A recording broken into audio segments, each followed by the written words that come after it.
بسم الله الرحمن الرحيم. الحمد لله رب العالمين، والصلاة والسلام على سيد الأنبياء والمرسلين محمد وعلى آله وأصحابه أجمعين. أما بعد، فأعوذ بالله من الشيطان الرجيم. بسم الله الرحمن الرحيم. أولما أصابتكم مصيبة قد أصبتم مثليها قلتم أنى هذا قل هو من عند أنفسكم إن الله على كل شيء قدير. وما أصابكم يوم التقى الجمعان فبإذن الله وليعلم الذين نافقوا. صدق اللہ مولانا العلی العظیم. بہت دور سے جنگ احد کے واقعات کا ذکر چلا آ رہا ہے، اور ان واقعات کی تفصیلات کے ذیل میں کہاں چوک ہوئی اور اللہ تعالیٰ نے اس کے نتیجے میں کیا اللہ کی طرف سے عتاب آیا، اس کا ذکر فرمایا. پھر حضرات صحابہ اکرام رضوان اللہ تعالی علیہم اجمعین کی عام معافی کا اور درگزر کا ذکر آیا کہ اللہ نے بھی مسلمانوں کو معاف کر دیا. اے رسول صلی اللہ علیہ وسلم، آپ بھی غزوہ احد میں جو اجتہادی چوک ہوئی ہے، جس کی بنیاد پر شکست کا واقعہ سامنے آیا ہے، یہ غلطی جان بوجھ کر نہیں تھی، بلکہ اس کو لغزش کہا جائے گا اور خطأ اجتہادی کہا جائے گا. تو اللہ کے نبی سے اللہ نے فرمایا کہ آپ بھی معاف فرما دیں. اس مضمون کے بعد جو مضمون آیا وہ تھا کہ آپ صلی اللہ علیہ وسلم کا وجود بابرکت امت محمدیہ کے لیے باعث برکت ہے، اور آپ کی خصوصیات اللہ نے بیان فرمائی. اور کل کی آیات میں اللہ نے بیان فرمایا کہ نبی اکرم صلی اللہ علیہ وسلم کا تمہارے درمیان تشریف لانا یہ اللہ کا ہم پر بڑا احسان ہے. ہمیں اس نعمت کی قدر اور شکر ادا کرنا چاہیے. نعمت کی قدردانی کے ساتھ شکر ادا کرنے کا مطلب یہ ہے کہ آپ علیہ الصلاۃ والسلام سے جتنی زیادہ ہو سکے اتنی محبت، اور محبت کا حق یہ ہے کہ آپ کی سنتوں سے محبت. یہ مضمون اب تک بیان ہوا جہاں سے غزوہ احد کے واقعات شروع ہوئے. اس کے بعد اللہ تعالی آج کی ان آیات میں دوبارہ سے مسلمانوں کو جو عارضی شکست ہوئی اور زخم آیا، اور حضرات صحابہ اکرام نے شہادت کو نوش فرمایا، مسلمان اس واقعے کی وجہ سے سخت نڈھال تھے. اللہ تعالیٰ تسلیوں پر تسلیاں ارشاد فرما رہے ہیں. ان آیات میں بھی اللہ تعالیٰ نے مسلمانوں کی تسلی کا سامان بیان فرمایا. اللہ نے فرمایا کہ غزوہ احد میں جتنی تکلیف، جتنی مصیبت اے مسلمانوں تم پر آئی ہے، اس سے دگنی مصیبت تمہارے مخالفین پر اس سے پہلے ہی آ چکی ہے. غزوہ بدر میں آپ جانتے ہیں کہ کفار مکہ 70 قتل ہوئے اور 70 گرفتار ہوئے، اور غزوہ احد میں مسلمان صرف 70 مسلمانوں نے شہادت نوش فرمائی. تو اللہ تعالیٰ نے مسلمانوں کا غم ہلکا ہو جائے ارشاد فرمایا کہ تمہیں تو اللہ تعالیٰ نے اس سے پہلے دگنی فتح عطا فرمائی تھی. یہ مضمون بیان کرنے کا مقصد یہ ہے کہ موجودہ تکلیف اور پریشانی کا احساس ختم ہو جائے، کہ ہماری جب دگنی جیت ہو چکی ہے تو ایک دفعہ ہار، اور وہ ہار بھی آدھی صحیح۔ تو اس مضمون سے حضرات صحابہ کرام کو تسلی ہوئی، اور پھر یہاں اللہ نے فرمایا کہ دیکھو، جنگ میں ہار یا جیت یہ دشمنوں کی قوت اور کثرت کی وجہ سے نہیں ہوتی، بلکہ تمہاری اپنی بعض کوتاہیوں کی وجہ سے ہوئی ہے۔ یعنی ایسا نہیں ہے کہ کفار مکہ بہت زیادہ تعداد میں تھے اور ان کے پاس بہترین ساز و سامان تھا، جنگی ہتھیار تھے، اور تمہارے پاس نہیں تھے تو اس لیے ہار گئے۔ اللہ نے فرمایا کہ جنگ میں ہار یا شکست افراد کی قوت، اسباب کی طاقت کی بنیاد پر نہیں ہوا کرتی۔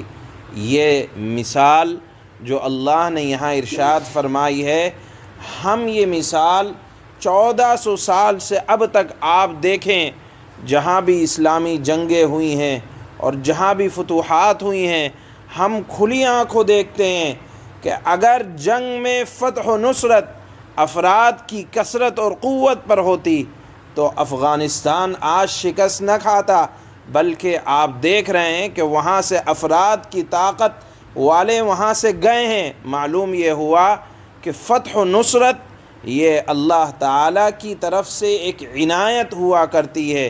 یہی مضمون اللہ نے فرمایا کہ دیکھو، جنگ میں ہار یہ افراد کی کثرت کی بنیاد پر نہیں ہوئی ہے، یا احد میں جو تمہارے اوپر زخم لگیں یہ اس وجہ سے نہیں لگیں کہ تم کم تھے وہ زیادہ تھے، بلکہ یہ جو غم آیا ہے یہ خود تمہاری کچھ چوکوں کی وجہ سے آیا ہے، جن کوتاہیوں کو اللہ تعالی معاف فرما چکے ہیں۔ اور بہرحال اللہ نے یہ مضمون بھی بیان فرمایا کہ جو کچھ ہوتا ہے یہ اللہ کی مشیت اور ارادے سے ہوتا ہے، اور اللہ کی مشیت اور ارادے میں بہت سی حکمتیں چھپی ہوئی ہوتی ہیں، جن حکمتوں کا بیان پہلے بھی آیا ہے، اور بعض مصلحتوں کا بیان یہاں آیات میں بھی آ رہا ہے۔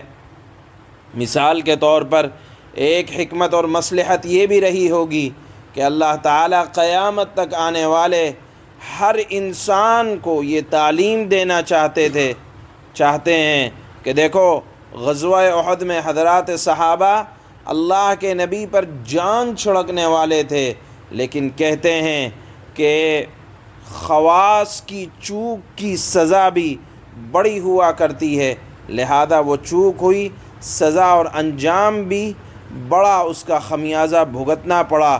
اسی طرح مسلمان سوچ لیں کہ جب بھی دنیا میں زوال آئے گا، مسلمانوں کی طاقت کمزور ہوگی، مسلمان لٹیں گے یا پٹیں گے، تو سمجھ لیں کہ کہیں نہ کہیں اللہ اور اللہ کے رسول کی حکم کی مخالفت ہو رہی ہے، اس بنیاد پر زوال آ رہا ہے۔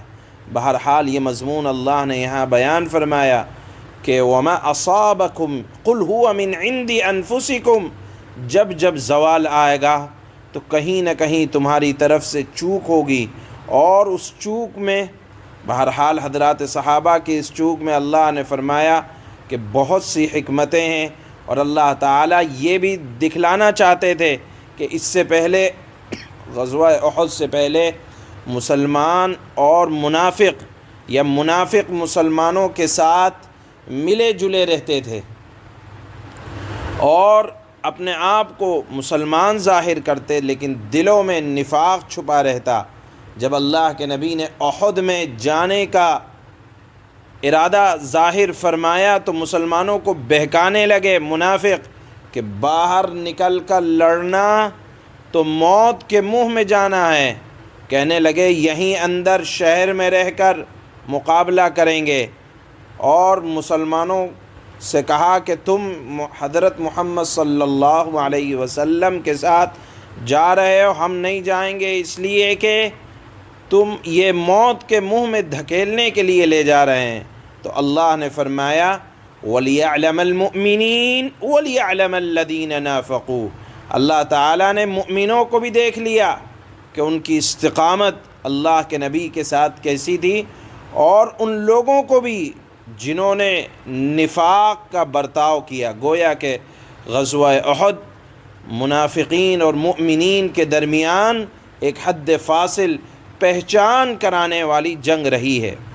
بہرحال یہاں آیات میں اللہ نے حضرات صحابہ اکرام کی تسلی کا سامان بیان فرمایا۔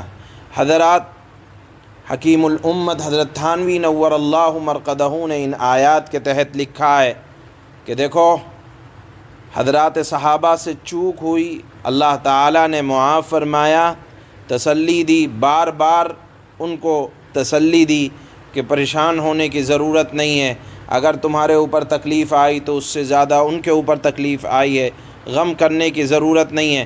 لہذا اس مثال سے کوئی مسلمان یہ نہ سمجھ لے کہ آج ہم غلطیاں کریں گے تو اور اگر اللہ کی طرف سے پکڑ آتی ہے یا پکڑ نہیں آتی تو یہ سمجھنا کہ اللہ تعالی ہمیں تسلی دیں گے یا ہمارے لیے تسلی کا سامان ہوگا، ایسا نہیں ہے۔ حضرات صحابہ اکرام پر جو حالات آئے اس کے بعد جو ان لوگوں کے توبہ کے واقعات ہیں اور جو وہ شرمندہ تھے اس کا عشر عشیر بھی ہمارے پاس نہیں ہے۔ لہذا کوئی گناہ کرے اور پھر یہ سمجھے، اس پر دلیری اور جرأت دکھائے اور کہے کہ ہمارے لیے بھی تسلی کا سامان ہے، تو حضرات صحابہ اکرام کو اپنے اوپر قیاس کرنا یا اپنے حالات کو ان پر قیاس کرنا درست نہیں ہے۔ ان کی توبہ کے سچے واقعات اللہ تعالیٰ نے قرآن میں بیان فرمائے ہیں۔ بہرحال گناہ پر دلیری نہ دکھائی جائے، یہ بھی اس آیت کا ایک خلاصہ ہے۔ اللہ فرماتے ہیں أَوَلَمَّا أَصَابَتْكُم مُّصِيبَةٌ قَدْ أَصَبْتُم مِّثْلَيْهَا قُلْتُمْ أَنَّىٰ هَٰذَا قُلْ هُوَ مِنْ عِندِ أَنفُسِكُمْ إِنَّ اللَّهَ عَلَىٰ كُلِّ شَيْءٍ قَدِيرٌ۔ جب تمہیں اے مسلمانوں ایک ایسی مصیبت پہنچی جس سے دگنی تم دشمن کو پہنچا چکے تھے مصیبت، تو کیا ایسے موقع پر یہ کہتے ہو کہ یہ مصیبت کہاں سے آ گئی؟ کہہ دو کہ یہ تکلیف خود تمہاری طرف سے آئی ہے۔ بے شک اللہ تعالی ہر چیز پر قادر ہے۔ وَمَا أَصَابَكُمْ يَوْمَ الْتَقَى الْجَمْعَانِ فَبِإِذْنِ اللَّهِ وَلِيَعْلَمَ الْمُؤْمِنِينَ وَلِيَعْلَمَ الَّذِينَ نَافَقُوا۔ اور تمہیں جو مصیبت اس دن پہنچی جب دونوں لشکر ٹکرائے تھے، یعنی احد میں، وہ اللہ کے حکم سے پہنچی۔ اب یہ نہیں کہنا چاہیے کہ حضرات صحابہ اکرام کے اوپر یہ جو تکلیف آئی یا چوک آئی یا ان سے جو غلطی ہوئی اس میں اللہ کی طرف سے بہت سی حکمتیں تھیں، لہذا ہم بھی گناہ کریں گے تو اس میں بھی اللہ کی طرف سے حکمتیں ہوں گی۔ نہیں، میں نے پہلے بھی کہا تھا کہ کچھ چوکیں اللہ کی طرف سے ہوئی ہیں امت کو تعلیم دینے کے لیے۔ ہم یہ نہیں کہیں گے کہ ہم غلطی کر رہے ہیں تو اس کے اندر اللہ کی طرف سے حکمت ہے، بلکہ یہ گناہ پر جرأت ہوگی۔ اسی کو حضرت تھانوی نے لکھا ہے اس آیت کے تحت کہ وہ حضرات صحابہ کو جو تکلیف پہنچی تھی وہ اللہ کے حکم سے پہنچی تاکہ وہ مؤمنوں کو بھی پرکھ کر دیکھ لیں اور منافقوں کو بھی پرکھ کر دیکھ لیں۔ سبحان اللہ۔